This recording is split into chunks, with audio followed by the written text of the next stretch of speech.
तो कैसे हैं आप लोग। स्वागत है आप सभी का कंपटीशन एंड यू में। प्रतियोगिता और आप चाहे प्रतियोगिता हो कोई सी भी, लेकिन फिलहाल तो आने वाली है रेलवे की प्रतियोगिता। आप जानते होंगे एक नोटिफिकेशन जारी कर दिया हो ऑफिशियल वेबसाइट से कि 28 दिसंबर 2020 से होगा रेलवे का एग्ज़ाम NTPC।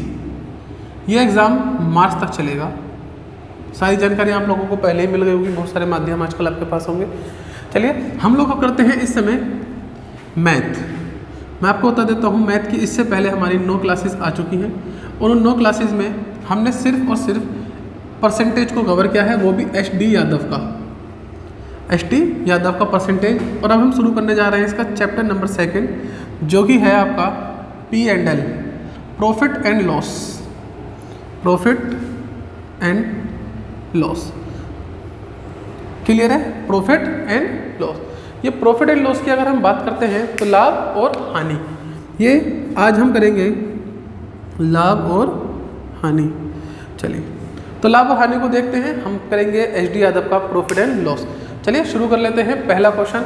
और क्वेश्चन से पहले कुछ बेसिक जानकारी, क्योंकि पहली क्लास है प्रॉफिट एंड लॉस की, तो आपके पास जानकारी पूरी होनी चाहिए। जिन बच्चों ने परसेंटेज की वीडियो नहीं देखी है प्लीज़ उसे देख लेना, क्योंकि 50% तो अभी भी परसेंटेज से चलेगा, क्योंकि आपको कोई भी प्रॉफिट हो कोई भी लॉस हो वो परसेंटेज में होता है।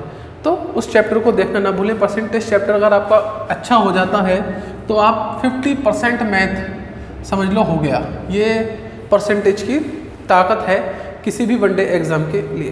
तो चलिए पहले समझ लेते हैं बेसिक बातों को। वैसे ये सब आपको मालूम होंगी पर शुरू कर लेते हैं, ज़रूरी है। एक होता है हमारे पास क्रय मूल्य, जिस पर कोई वस्तु खरीदी जाती है। जिस मूल्य पर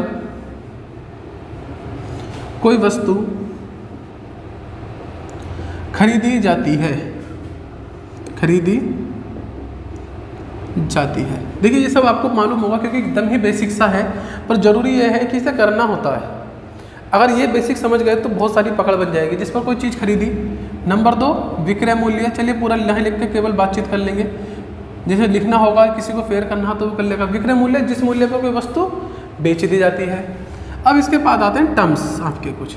एक होता है MRP को अंकित मूल्य कहते हैं। अंकित मूल्य जो किसी भी वस्तु के ऊपर प्रिंट होता है, इसलिए इसे प्रिंट मूल्य भी कह देते हैं। ये 3 प्रकार के तो मूल्य होते हैं। अब इन 3 प्रकार के मूल्यों से हमें कुछ मिलता है। नंबर 1 पे हमें कुछ मिलेगा, वो होगा हमारा प्रॉफिट। समझेंगे? अगर आपने कोई वस्तु का CP, क्रय मूल्य को कॉस्ट प्राइस कहते हैं और शॉर्ट फॉर्म में इसे CP कह देते हैं। सेलिंग प्राइस इसे कहते हैं, शॉर्ट फॉर्म में SP कह देते हैं। इसे तो MRP ही बोल देते हैं। तो CP SP समझना। अगर आपने कोई वस्तु खरीदी जो कि आपने 500 रुपये की खरीदी और जब बेचने का नंबर आया तो 600 रुपये की बेची, तो चीज़ 500 में खरीदी 600 में बेची, 100 रुपये का फ़ायदा हो गया। समझना, क्योंकि बेसिक है। तो आपको क्या हुआ सर जी? फ़ायदा हुआ। कितने रुपये का फ़ायदा हुआ? 100 रुपये का। साफ साफ दिख रहा है। पर क्वेश्चन बनता है कि कितने परसेंटेज का फ़ायदा हुआ। तो पहली बात तो हम समझ गए कि प्रॉफिट कैसे निकलता है। SP में से CP माइनस कर दो, मतलब SP का होना ज़्यादा ज़रूरी है, बड़ा वो भी। अगर SP बड़ा है और CP छोटा है तो आपको क्या हो जाएगा? प्रॉफिट हो जाएगा। फिलहाल प्रॉफिट हुआ 100 रुपये का। बात करते हैं कि ये प्रॉफिट परसेंटेज में कितना है। तो प्रॉफिट परसेंटेज निकालने के लिए याद रखेंगे, ऊपर आएगा लाभ, नीचे आएगा CP गुणा 100। एक चीज़ को हमेशा याद रखेंगे कि लाभ और हानि दोनों ही आपके किस पे निकलती हैं? CP पर निकलती हैं, कॉस्ट प्राइस पर निकलती है। कोई भी चीज़ आप खरीद कर लाए हैं उस पर लाभ हुआ या हानि कैसे पता करेंगे? जितने में खरीदा है उसके हिसाब से तो पता करेंगे, मतलब CP से पता करेंगे। जैसे आपने एक पेंटीन की शीशी खरीदी शैम्पू की, उस पर मार्क प्राइस है 278 रुपये, पर आपको जब बुलाए तो आपको 250 रुपये की पड़ी और आपने किसी व्यक्ति को 260 की बेच दी। तो आप अपना प्रॉफिट इससे काउंट करेंगे, इससे काउंट करेंगे, इससे। सीधी सी बात है, जितने में आपने खरीदा है उतने से तो काउंट करेंगे कि आपने 10 रुपये महंगा बेच दिया। सही है? तो इसीलिए प्रॉफिट हो या फिर लॉस हो, ये दोनों चीज़ें हमें किस पर निकालनी होती हैं सर? ये दोनों चीज़ें हमें CP पर ही काउंट करनी होती हैं। इस चीज़ को याद रखेंगे। अब हानि किस कंडीशन में होती है उसे भी समझ लो।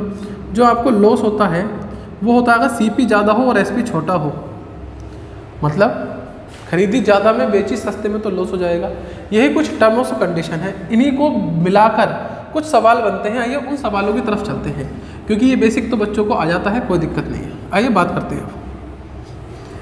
इसके लिए भी आप एक बार मैं फिर से कहूँगा परसेंटेज की, सिर्फ अगर ज़्यादा मन ना हो तो पहली वीडियो देख लेना परसेंटेज चैप्टर की, इसके भी कॉन्सेप्ट पूरे हो जाएंगे।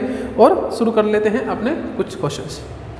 पहला क्वेश्चन, एक व्यापारी ने 2 प्रकार की चीज़ों को प्रत्येक को 10,000 रुपये की दर पर बेची, मतलब 10,000 की 2 चीज़ें बेच दी, एक आदमी को 10,000 की, दूसरे आदमी को 10,000 की।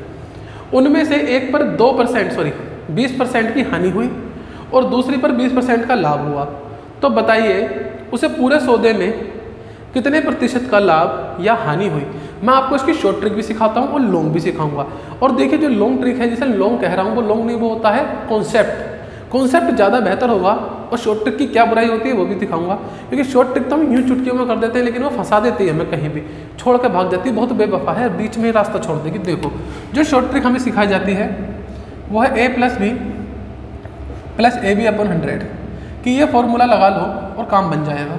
कैसे लगा लो, a की वैल्यू को मान लो 20% हानि तो माइनस का 20%, b को मान लो 20% का लाभ तो प्लस 20%, मतलब a की वैल्यू -20 और b की वैल्यू को प्लस का 20 मान लिया। जो हानि हुई है उसे माइनस और जो लाभ हुआ है उसे प्लस। तो ये शॉर्ट ट्रिक जो कराई जाती है हम लोगों को, मैं उसकी चर्चा कर देता हूँ। -20, a की वैल्यू -20 गुणा b की वैल्यू 20/100, 20 से 20 गया, 0 बचा, 1 0 से 1 0, 1 0 से 1 0, 2 दूनी 4, वो भी कैसा माइनस का, मतलब 4% की क्या हो रही है, हानि हो रही है। ऑप्शन नंबर डी आंसर हो जाएगा। ये शॉर्ट ट्रिक है शॉर्ट। पर अगर बताओ एक चीज़ बताओ, अगर इस व्यक्ति के पास 10,000 की 3 चीज़ें होती और वो एक को 20% की हानि पर, दूसरी को 20% के लाभ पर और तीसरे को 5% के लाभ पर बेचता, तब ये ट्रिक काम नहीं करती, ये पैर फैला जाती और हो जाता खेल खत्म। और ऐसा अब एग्जाम में होने लगा है, इसीलिए कॉन्सेप्ट से सवाल सीखेंगे, इससे भी शॉर्ट पड़ेगा। फिलहाल आंसर पता चला, अब इसे कॉन्सेप्ट से देखते हैं। देखिए कॉन्सेप्ट से सीखेंगे तो जिंदगी में कोई सा भी सवाल हो निकाल के ले जाओगे, क्योंकि कहानी रचना जानते हो आप, कहानी रचेंगे आप, इतिहास रचेंगे। देखो मैंने माना कोई भी चीज़ 100%, अब उसमें 20% की हानि हो गई तो कितनी परसेंट की चीज़ बची सर जी? जब 20% की हानि हो गई अब वो चीज़ बची 80%। ये लो आगे चलो सर जी, 20% का लाभ हो गया, जब 20% का लाभ हुआ तो 120 हो गई वो चीज़। बात समझ रहे हो ना?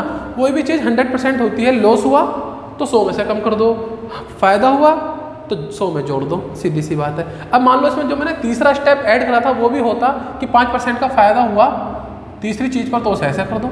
चौथी चीज़ होती चौथी भी ऐड कर दो, उसमें हो जाती है परेशानी, हो उससे भी जाता है पर स्टेपिंग ज़्यादा हो जाती है, बहुत ज़्यादा। आओ सॉल्व करते हैं। 100 से 100 कैंसिल, ये कॉन्सेप्ट से है। 1 0 से 1 0, 1 0 से 1 0, 12 8 96। ये बताओ 100% से कितना कम है सर? ये 100 से 4 कम है, चाहो तो घटा के देख लो कितना कम है, 4 कम, तो 4 का लॉस हो गया। अगर ये 100 से ज़्यादा आता तो फ़ायदा हो जाता। तो अब बताइए आप, कॉन्सेप्ट इजी है, ये ट्रिक, और ट्रिक बिन बात की। जब कॉन्सेप्ट हमें पता है तो कॉन्सेप्ट से काम करेंगे। कन्फर्म है या नहीं? चलिए अगला सवाल। और ये सब मैंने आपको सिखाए हैं किसमें? परसेंटेज में। और देखिए जो परसेंटेज की चीज़ अब तक चल रही है तो मतलब आगे भी दमदार आपका साथ देगी। अगला सवाल, एक व्यक्ति 20 वस्तुएं एक की कीमत पर खरीदते हैं। एक की कीमत पर मतलब 1 रुपये में खरीदते हैं, क्लियर है? और बेचने पर 20% का लाभ होता है। तदनुसार उसके द्वारा ₹1 में खरीदी गई वस्तुओं की संख्या क्या थी? ऐसा समझ लो आपने 1 रुपये में 20 टॉफी बेच दी, और ऐसा करने पर आपको 20% पैसे बच गए, 20% का फ़ायदा हुआ। मतलब 1 रुपये में 20 टॉफ़ी बेच के भी आपको 20% का फ़ायदा हुआ। तो बताओ 1 रुपये में टॉफ़ी लाए कितनी थे तुम? कहानी समझ में आ गई? और सवाल करते हैं। देखिए सवाल को अच्छे से सीखेंगे क्योंकि बहुत ही अच्छा चैप्टर है एचडी यादव का, और बच्चे शुरुआती सवाल ही इसके थोड़े टफ हैं असल में। एचडी यादव के शुरुआती सवाल में बच्चा छिन्न भिन्न हो जाता है। अब एक बात बताओ, जब 20% लाभ पर बेची, समझो याद रखेंगे सीपी जो होता है ना, सीपी हमेशा 100% होता है। कन्फर्म है? कुछ चीज़ें साथ साथ सीखेंगे। सीपी हमेशा 100% होता है। और एसपी कुछ ऐसा है कि अगर फ़ायदा हो रहा है तो 100% में जोड़ दो, नुकसान हो रहा है तो घटा दो। फिलहाल फ़ायदा हो रहा है, 20% के फ़ायदे में चीज़ बेच रहे हो, तो एसपी कितना हो गया? 120%। 100% तो तुम्हारा और 20% फ़ायदे का, तो 120% हो गया। कन्फर्म? अब आगे चलो। अब उसने माफ़ करना, 120% पर चीज़ बेची, पर चीज़ कितने रुपए में बेची? सर जी चीज़ 1 रुपये में बेची। तो मैं ये कह सकता हूँ 120% कितने के बराबर हुआ? 1 रुपये के। तो हमें पता करना है 1% की वैल्यू। ये सब सिखा रखा है आपको, ये लो 120। मुझे पता करना 100% की वैल्यू, ये लो 0 से 0, 10/12 बचा, 2 पंजे 10, 2 छिंग 12, कितना आ गया? तो 100% की कीमत कितनी आ गई? सर 100% की कीमत आ गई 5/6। कन्फर्म है? अब आपको निकालने हैं 20 वस्तुओं की कीमत। तो 100% ही आपकी क्या है? 20 वस्तुएं। कितने की? 5/6 की। तो 20 कितने बराबर हुआ? 5/6 के। तो 1 की वैल्यू आगे निकाल लो, 5/6। ये जब इधर जाएगा तो 1/20, 5 चौक 20, 6 चौक 24, तो 1/24 मतलब कि 24। कितने वस्तुएं खरीदी थी? इसका मतलब 24 वस्तुएं खरीदी थी। सवाल हल्का सा ये कॉम्प्लिकेटेड लगता है, बच्चे से छोड़ देते हैं, बुक के अंदर देखेंगे और भी टफ मिलेगा। ठीक है, क्वेश्चन को समझना है। एक बार मैं इसके टाइप का दूसरा क्वेश्चन आपको करा के दिखाता हूँ। इसी टाइप का आपको एक क्वेश्चन और मिलेगा, आओ समझते हैं। फिलहाल आंसर है 24। नहीं समझ में आया होगा तो एक बार और देखते हैं, बड़े आराम से देखते हैं, समझ में आएगा। मैंने कहा कि भैया 20% लाभ पर बेची तो चीज़ कितने में बिकी? सर 120% में बिकी, पर कितने रुपए में बिकी? 1 रुपये में बिकी। तो 1% की कीमत निकालूंगा तो 1/120, और 100% की कीमत निकालूंगा तो गुणा 100।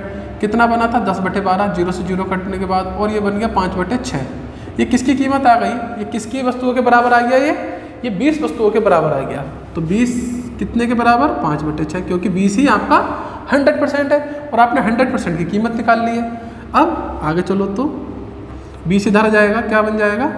1/20। मालूम होगा ये चीज़ आपको। 5 चौक 20, 1/24। इसका मतलब कितनी वस्तुएं खरीदी थी उसने? उसने 24 वस्तुएं खरीदी थी। सवाल एकदम इजी बन जाएगा आपके लिए जब आप इसे करने की आदत डालेंगे। 2 से 3 बार इसे करिए, ऐसा नहीं है कि नहीं होगा। सवाल ये अच्छा है, बस इतना कर दिया HDRM में, स्टार्टिंग में दे दिया। थोड़ा टफ सवाल है जो कि स्टार्टिंग में बच्चों को दे दिया, बच्चा विचलित हो जाता है इससे। अगला क्वेश्चन, एक व्यापारी ने 140 अलमारियों नीलामी में खरीदी। उनमें से 80 अलमारियों में रुपये 4000 के लाभ से बेची दी। समझो 140 तो अलमारी खरीदी उसने, और इनमें से 80 को सेल कर दिया, बेच दिया। कितने रुपए प्रॉफिट पर? 4000 के प्रॉफिट पर। लाभ हानि का सवाल आप पर्सनली तौर से करेंगे तो होगा ज़्यादा अच्छा। उनमें से उसने 80 अलमारी 4000 के लाभ पर बेच दी। कितने की बेची वो नहीं पता, पर यह पता कि 80 बेची और 4000 उसे बच गए लाभ। अब बची कितनी अलमारी देखो, तथा शेष अलमारियों पर 1200 रुपये की हानि हो गई। अलमारी बची कितनी? 8 दूनी 16, तो 60 अलमारी बची। जब 60 अलमारी बेची तो उसे हो गया लॉस। कितने का? 1200 रुपये का लॉस हो गया। जब 80 बेची थी तो 4000 का लाभ, और जब 12 बची हुई 60 बेची तो 1200 की हानि। तो होता टोटल लाभ कितना हुआ? हानि को घटा दो, 0 0 8 2, 2800 रुपये का प्रॉफिट हो गया। कई बच्चों को ये बात भी समझ में नहीं आती है, कई बार समझेंगे। आप खुद बताओ, आपके पास 2 संतरे, एक इस हाथ में एक इसमें। आपने एक संतरे को 20 रुपये में बेचा, जिससे आपको 10 रुपये का फ़ायदा हो गया, 10 रुपये का लाभ कमा लिया। दूसरा संतरा जब बेचा तो 5 रुपये की हानि हो गई। तो एक पर 5 रुपये की हानि हो गई, एक पर 10 रुपये का लाभ हो गया। अगर दोनों को एक जगह मिला दो तो लाभ कितना बचा? 5 रुपये का। क्यों? क्योंकि एक पर तो हानि हो गई थी। तो इसी तरह से ये 4000 का लाभ हो गया कुछ अलमारियों पर, कुछ पर 1200 का नुकसान हो गया। पर जब टोटल करके देखा तो पता चला कि भैया 2800 रुपये का फ़ायदा हुआ 140 अलमारियों पर। समझ में आया? चलो, कितने का फ़ायदा हुआ? 2800 रुपये का। पर सवाल में क्या कह रहा है? यदि उसने 10% का कुल लाभ प्राप्त करा हो, और कुल लाभ कितना है? 2800। तो मैं ये कह सकता हूँ 10% की वैल्यू 2800 के बराबर, और 1% की वैल्यू इतनी, और 100% की वैल्यू निकाल लेते हैं। 0 से 0 कैंसिल, कितना बचा? 28000। ये क्या आ गया? 100% की कीमत आ गई। 100% का मतलब है 140 अलमारी की कीमत आ गई। अब उसने क्या पूछा? प्रत्येक अलमारी कितने की है? तो सारी अलमारी मिलाकर कितने की है? 28000 की। अलमारी कितनी है? 140। तो भाग दे दो, एक अलमारी की कीमत आ जाएगी 14 दूनी 28, 2 0 ये बचे। तो एक अलमारी 200 रुपये की आ गई। देखो सवाल को समझो, बहुत ही पेचीदा सवाल नहीं है। एक पर आपको तुम्हारे पास 140 अलमारी थी, कुछ पर 4000 का लाभ हो गया, कुछ पर 1200 की हानि हो गई, तो आपने जैसे एक दूसरे को घटाया तो पता चला 2800 रुपये बच रहे हैं, और जब हिसाब निकाला तो पता चला कि ये तो कुल 10% बचा। तो हम कह सकते हैं 10% कितने के बराबर हुआ? 2800 की। 1% की वैल्यू निकाली, गुणा 100 करा, 100% की वैल्यू। अब 100% है कितना सर जी? 140। तो 140 अलमारी की कीमत 28,000। जब 140 की कीमत 28,000 तो 140 से भाग देकर पता कर लिया एक अलमारी 200 रुपये की पड़ रही है। यही पूछा है। चलिए आगे चलते हैं। यही आपसे पूछा गया है सवाल के अंदर। अगला क्वेश्चन, एक दुकानदार ₹10, ये सवाल बिल्कुल वैसा आ गया जो 1 रुपये में भी टॉफी बेच रहा था। एक दुकानदार ₹10 प्रति 7 पेन की दर से खरीद कर लाया, मतलब 10 रुपये में 7 पेन खरीद लाया अपने घर। सही है। चलो, उसने उन्हें 40% लाभ पर बेचा। चलो तो बताओ 10 रुपये में कितने पेन मिले, मतलब अगर किसी व्यक्ति ने खरीदे हो तो उसे 10 में कितने पेन मिलेंगे। ये कहना चाह रहे हैं कि तुम 10 रुपये में 7 पेन लाए और 40% प्रॉफिट के साथ बेचा, तो 10 रुपये में कितने पेन बेचे आपने, ये पूछना चाह रहे हैं। कहानी समझ में आ रही है कि 10 रुपये में 7 खरीद लाए और 40% प्रॉफिट के साथ बेचे, तो 10 रुपये में कितने पेन बेचे होंगे, बड़ा आराम से समझेंगे। सीपी कितना है सर जी? सीपी 10 रुपये है। क्यों है 10 रुपये? क्योंकि 10 रुपये में खरीद कर लाए हो पेन। और जब बेचने का नंबर आया, सेल करने का नंबर आया, एसपी का नंबर आया, तब आपने बताया कि भैया 40% प्रॉफिट चाहिए। 40% प्रॉफिट के साथ एसपी कितना हो जाएगा? 140%। ये बात समझ में आ रही है या नहीं? 10 रुपये की चीज़ लाए और 40% के प्रॉफिट से बेचोगे तो कितने की बिकेगी, पता कर लेते हैं। तो 10 का या तो आप 40% निकाल लो, 0 से 0, 0 से 0, 4 रुपये आया, मतलब 4 रुपये महंगी बेची, तो कितने की बेची? 10 + 4 14 रुपये की। या तो ऐसे कर लो, या फिर सीधे सीधे 10 का 140% निकाल दो, 0 से 0, 14 रुपये। मतलब कि सीधी सीधी बात है, सीपी हुआ 10 रुपये, एसपी हुआ 14 रुपये, क्योंकि 40% प्रॉफिट। कन्फर्म हो गया कहानी। चलो अब वो पूछ रहा है तदनुसार किसी खरीदार को 10 रुपये में कितने पेन मिले, मतलब जब तुमने बेचे किसी को तो उसे दूसरे वाले को 10 रुपये में कितने पेन बेचे होंगे। अब ये बताओ 10 रुपये में चीज़ें लाया, 14 में बेच रहा है। 10 रुपये में पेन कितने लाया था? 7, और 14 रुपये में कितने बेच रहा है? 7। तो एक पेन कितने का हुआ बेचते समय? एक पेन बेचते समय, समझो, एक पेन बेचते समय। आप लोगों ने बहुत सारी वीडियो देख लेना, इन जैसे सवालों को स्किप करवा देंगे आपसे, ठीक है ना? क्यों? क्योंकि लंबे तरीके से होते हैं, थोड़ा सा दिमाग ज़्यादा लगाना पड़ता है। एक पेन बेचते समय 14 रुपये के पेन बेचे, 7 पेन बेचे, मान लो 7 दूनी 14। एक पेन कितने का बेचा सर जी? एक पेन 2 रुपये का बेचा। जब एक पेन 2 रुपये का बेचा तो 10 रुपये में कितने पेन बेचे होंगे सर? 2 पंजे 10, 5 पेन बेचे होंगे। कहानी बिल्कुल सिंपल है, फिर से समझो, कहानी समझनी है। देखिए प्रॉफिट और लॉस को अपने ऊपर ढाल लें तो बड़ा अच्छा मजा आएगा। आप दुकान पे गए, आपने 10 रुपये दिए दुकानदार को कि ले भैया 10 रुपये ले ले, और उसने तुम्हें 7 पेन दे दिए। क्या कर दिए?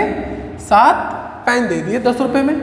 अब तुम बेचने पर आ गए कि भैया मुझे पेन बेचने हैं, पेन बेचने लगे आप। तो आपने क्या करा? 40% प्रॉफिट के साथ पेन बेचे। कितने प्रॉफिट के साथ? 40%। तो पता करो 10 रुपये का 40% कितना होता है। तो हमने 10 रुपये का 40% निकाला, हमें पता चला ये तो 4 रुपये होता है, मतलब 4 रुपये ज़्यादा में पेन बेच दिए। तो अब यही तो बात हो गई कि जब खरीदे थे 7 पेन तो 10 रुपये में, जब बेचे तो 14 रुपये में। तो जब 7 पेन 14 रुपये में बेच रहे हो तो एक पेन कितने का हुआ सर जी? एक पेन 14/7 रुपये का हुआ, मतलब कि 2 रुपये का। तो 10 रुपये में कितने पेन दोगे सर जी? 5 देंगे। अभी बताओ कहानी समझ में आ रही है नहीं? आगे बातें देखिए, नहीं समझ में आए तो वीडियो को पॉज करें, सोचें थोड़ा सा, और फिर इस वीडियो को बैक करके फिर से देखें, समझ में आ जाते हैं सवाल, ऐसा नहीं है। अगला, एक वस्तु 3100 रुपये में बेचने पर सोनू 24% लाभ कमाता है। इस वस्तु की लागत कीमत कितनी है? इस वस्तु की लागत कीमत कितनी है। अब सवाल थोड़े आसान आने शुरू हो जाएंगे, यूँ हो जाएंगे चुटकियों में।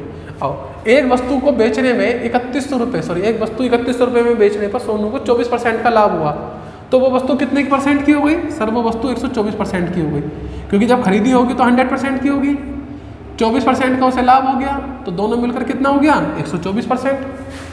और बेची कितने की? 3100 की, तो 124% की वैल्यू 3100, 1% की वैल्यू सर जी 3100 बटे 124। और आपसे पूछा उसकी लागत कीमत कितनी है। लागत कीमत और सीपी हमेशा 100% होते हैं। कर दो सोल्व, 2 छिंग 12, 2 दूनी 4, 2 पंजे 10, सही है। फिर से 2 से कट कर लेता हूँ मैं इसे, ये 31 से कर लेता हूँ, 31 दूनी 32 और 31 से ये कट गया, 2 से इसे काट देता हूँ 25 बार, 100 को 25 की गुणा करूँगा कितना आएगा? 2500। इसका मतलब वो चीज़ कितने रुपए में आई थी? 2500 में आई थी। समझो, आपने 24% ज़्यादा पर चीज़ बेची है, 24% लाभ पर, तो चीज़ कितने % में बिकी सर जी? 124% में बिकी। और कितने रुपए में बिकी सर जी? 3100 रुपये में बिकी। तो 1% की वैल्यू कितनी हो गई सर जी? 3100 बटे 124 हो गई। 100% की वैल्यू कितनी हो जाएगी सर? 100 को भाग कर दो इससे, बिल्कुल सिंपल तरीका देख लो। 2 से काटा 6, 2 से काटा 50, 32, 31 से काटोगे 31 दूनी 32 और 31 का 31, 2 जीरो बचे, 100 हो गया। इसे काटा 50 और सॉरी 25, गुणा करी 25 और 100 की तो 2500। अभी बताइए, सवाल एकदम क्लियर है नहीं? अब आसान सवाल है तो अच्छे से कर पाएंगे और भी आप लोग। आगे चलते हैं। ये चल रहा है एच डी यादव का मैथ। पूरा मैथ मैं आपको कराऊंगा और थोड़ा तेज मैं कराना शुरू कर दूंगा ताकि आपका एनटीपीसी के पेपर को ध्यान में रख के ये सब काम किया जा सके। अगला 20% के लाभ की प्रतिशतता विक्रय मूल्य के प्रतिशत के रूप में परिवर्तित कीजिए। बहुत ही गजब क्वेश्चन है, आधों को समझ में नहीं आता कि कर क्या गया सवाल। ये कह रहे हैं कि 20% लाभ हुआ, इस प्रतिशत को विक्रय मूल्य के प्रतिशत में निकालो। मैं समझाता हूँ। ऐसा मानो कि सीपी 100 रुपये है और एसपी कितना हो गया 20% के हिसाब से? 120 रुपये, सही है। प्रॉफिट कितना हुआ? 20 रुपये। बात समझ में आ रही है?